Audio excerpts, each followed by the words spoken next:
अस्सलाम वालेकुम। I hope कि आप सब लोग ठीक होंगे, अल्लाह ताला के हिफ्ज़ व अमान में होंगे।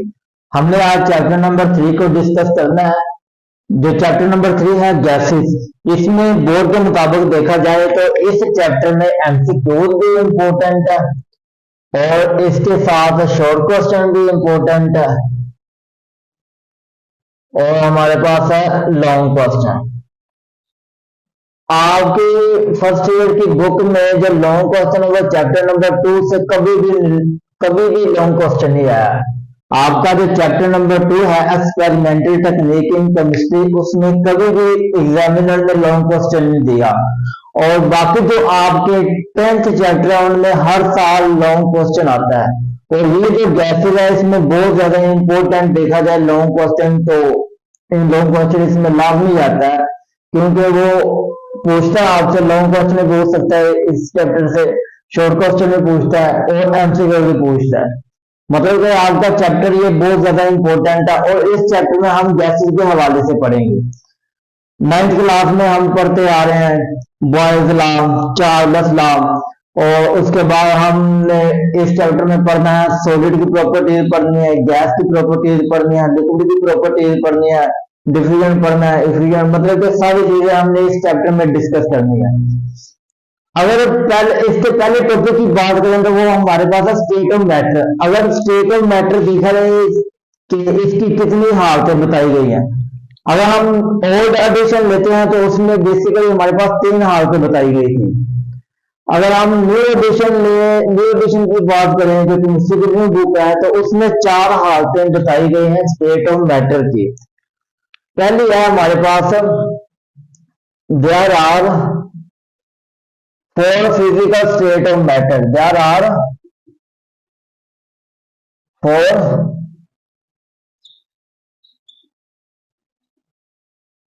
फिजिकल स्टेट ऑफ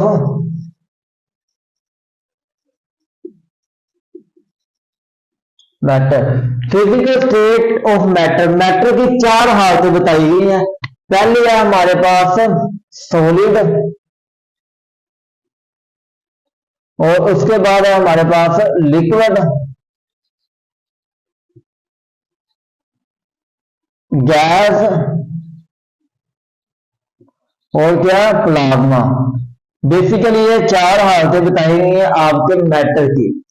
आप फिजिकल स्टेट ऑफ मैटर की कितनी हालत बताएंगे? 4। एक है सॉलिड, लिक्विड, गैस और प्लाज्मा।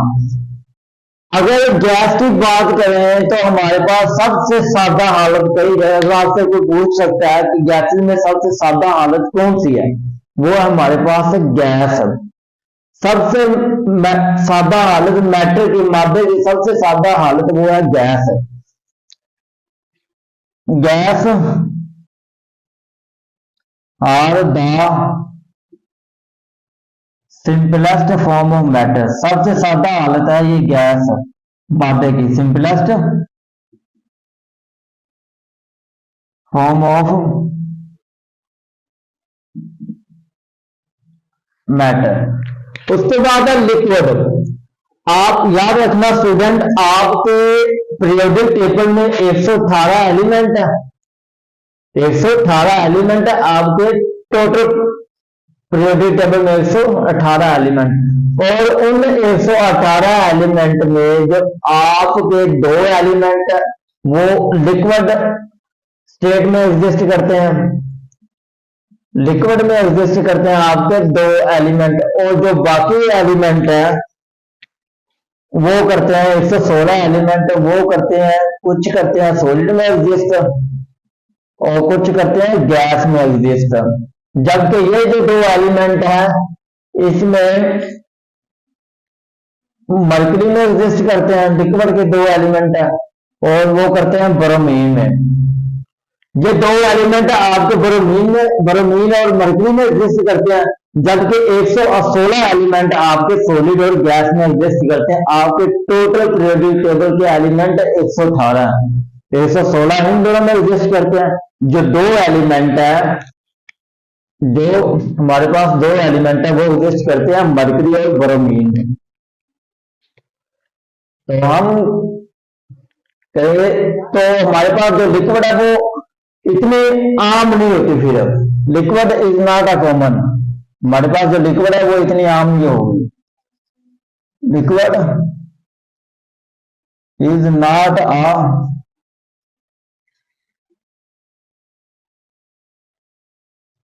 कॉमन, हमारे पास जो लिक्विड है वो आम नहीं होगी। जो सॉलिड है, आपके 80% जो एलिमेंट है आपके पीरियोडिक टेबल के 100 मतलब कि आपके पीरियोडिक टेबल में जो 80% एलिमेंट है वो एग्जिस्ट करेंगे सॉलिड में, वो सॉलिड में एग्जिस्ट करेंगे। आपके पीरियोडिक टेबल में 80 एलिमेंट किस में एग्जिस्ट करेंगे? सॉलिड में एग्जिस्ट करेंगे। There are 80% of element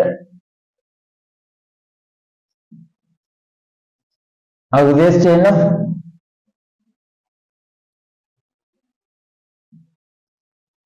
solid। और प्लाज्मा ये सबसे ज्यादा मोस्ट इम्बेंडेंट आपके यूनिवर्स में पाई जाती है। मतलब कि आपके जो यूनिवर्स है ये प्लाज्मा से 99% मिलकर बनी है। यूनिवर्स आपके वो 99% किससे मिलकर बनी है? प्लाज्मा से मिलकर बनी है। अब प्लाज्मा है क्या चीज? देखो आपके पास आप मतलब कि एक सांस से सपोज करें ये हमारे पास एक सन है, इसके इर्द गिर्द क्या प्लैनेट 8 या 9 प्लैनेट लगे हैं और इनमें से ये हमारी क्या अर्थ है, ये हमारी क्या अर्थ है। और जब ये प्लैनेट आपस में 20 या 25 आपस में कम से कम मिलेंगे तो हमारे पास क्या बना देंगे? गैलेक्सी बना देंगे, गैलेक्सी बना दें। और एक गैलेक्सी में कम से कम 1.5 बिलियन प्लैनेट होते हैं,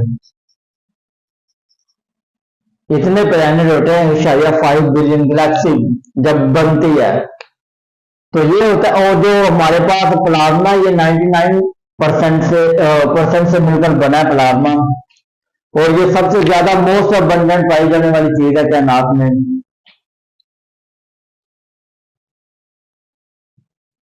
प्लाज्मा आर द मोस्ट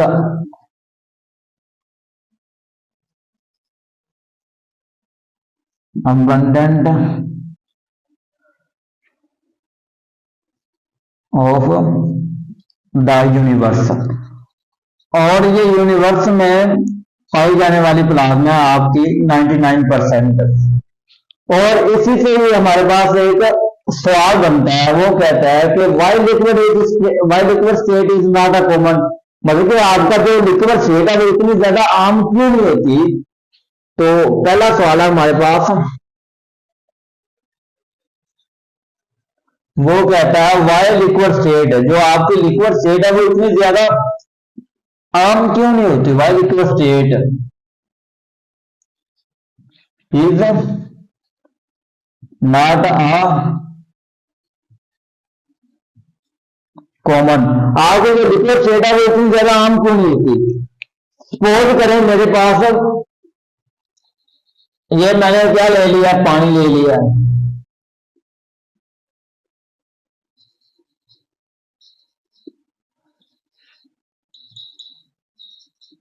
ये मेरे पास क्या वाटर है। अब ये तो हो गया हमारे पास 0 डिग्री, ये हो गया -100 डिग्री सेल्सियस, ये हो गया -200 डिग्री सेल्सियस, और ये हो गया -300 डिग्री सेल्सियस, और ये है हमारे पास 400 डिग्री सेल्सियस। अगर हम इससे नीचे आएंगे तो हमारी जो गैस है, हमारा जो चीज है, मतलब कि इससे नीचे आएंगे वो कूलिंग में कन्वर्ट हो जाएगी। अगर इससे ऊपर जाएंगे तो वो हमारी जो पास गैस है वो किस में कन्वर्ट हो जाएगी? वो जो है वो गैस में कन्वर्ट हो जाएगी।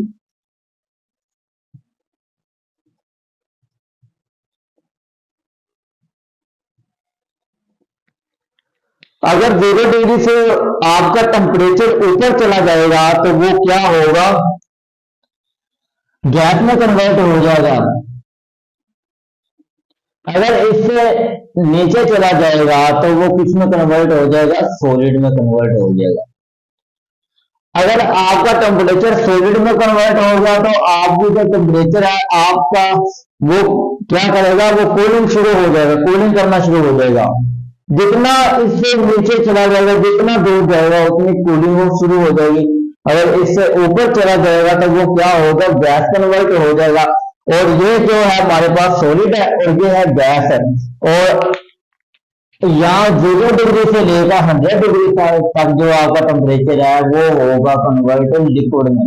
हमने पढ़ा था लिक्विड में दो एलिमेंट एग्जिस्ट करते हैं, एक करता है हमारे पास मर्करी और दूसरा करता है ब्रोमीन। और 0 से लेकर 100 डिग्री तक जो आपका रेंज है, 100 डिग्री से लेकर 0 डिग्री से लेकर 100 डिग्री तक जो आपकी रेंज है टेम्परेचर की, वो कितनी है, लिक्विड है। 0 से लेकर 100 डिग्री तक लिक्विड में कन्वर्ट होगा। तो इसका आंसर लिखेंगे हम, liquid state is not a common, liquid state is not a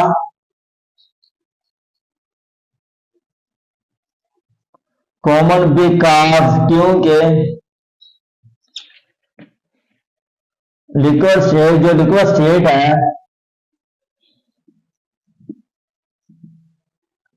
liquid state of the narrow range of temperature,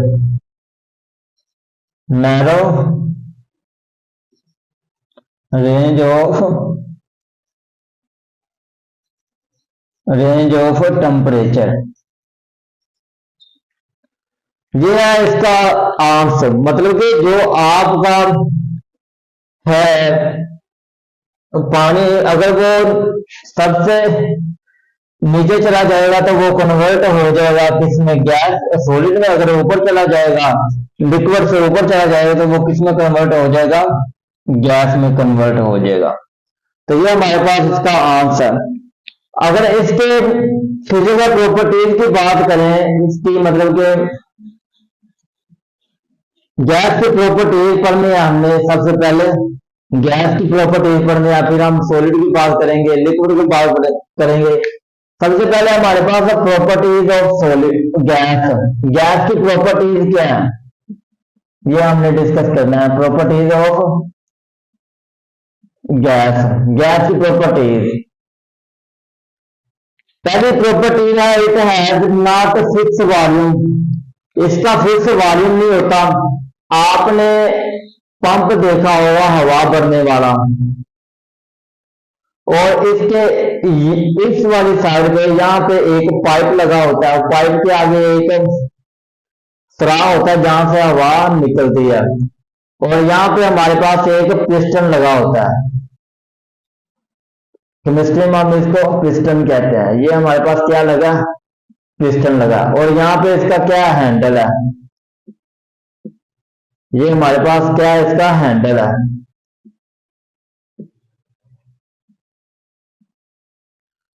और ये हमारे पास गैस है।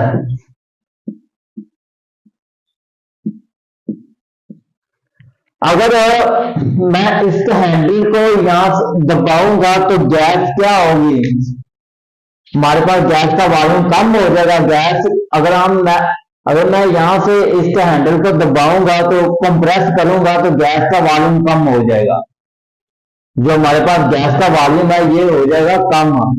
अगर आपका लिक्विड का वॉल्यूम देखा जाए, यहाँ पे लिक्विड होता तो उसका वॉल्यूम कम नहीं होगा। इसीलिए जो हमारे पास गैस है इसका वॉल्यूम कम हो जाता है, इसका फिक्स वॉल्यूम नहीं रहता।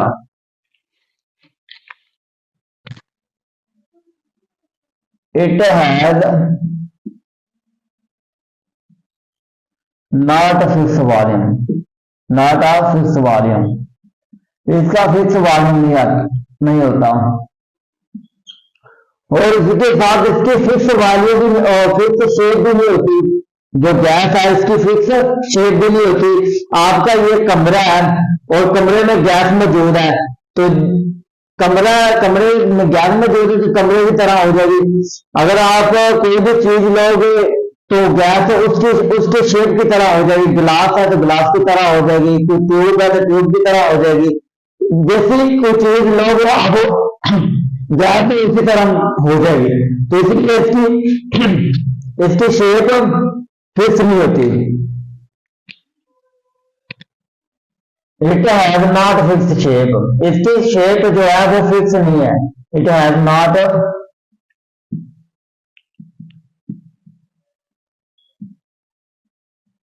Fix shape. और जो हमारे पास गैस है इसको दबाया जा सकता है, इसको दबाया जा सकता है, इसको कंप्रेस किया जा सकता है। गैसेज आर कंप्रेसिबल, जो हमारे पास गैसेज है उसको दबाया जा सकता है। गैसेज आर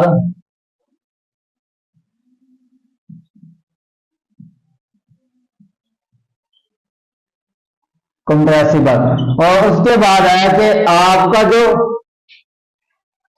काइनेटिक एनर्जी है, गैसेज आर काइनेटिक एनर्जी, जो gases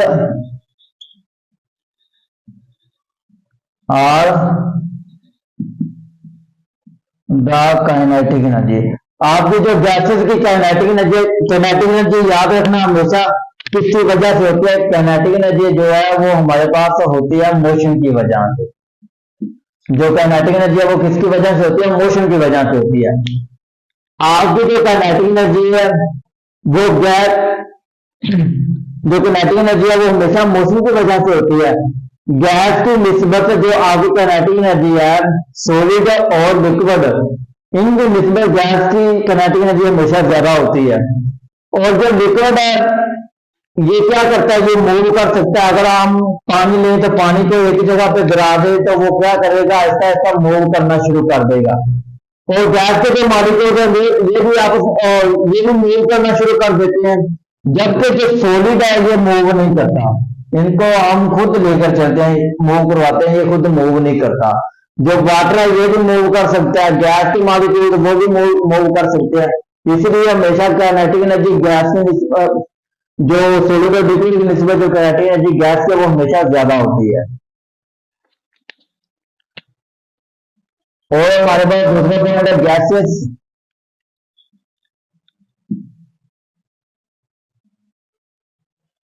gases is allowed to gases is allowed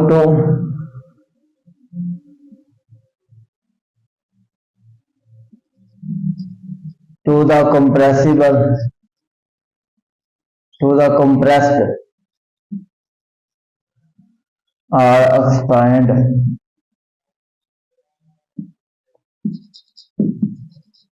it is cause cooling, तो वो किस में कन्वर्ट हो जाती है, कूलिंग में कन्वर्ट हो जाती है। It is cause cooling is now as Joule Thomson effect, known as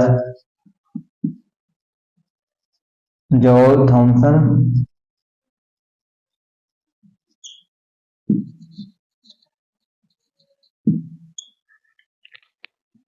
gases is allowed to the compress or expand।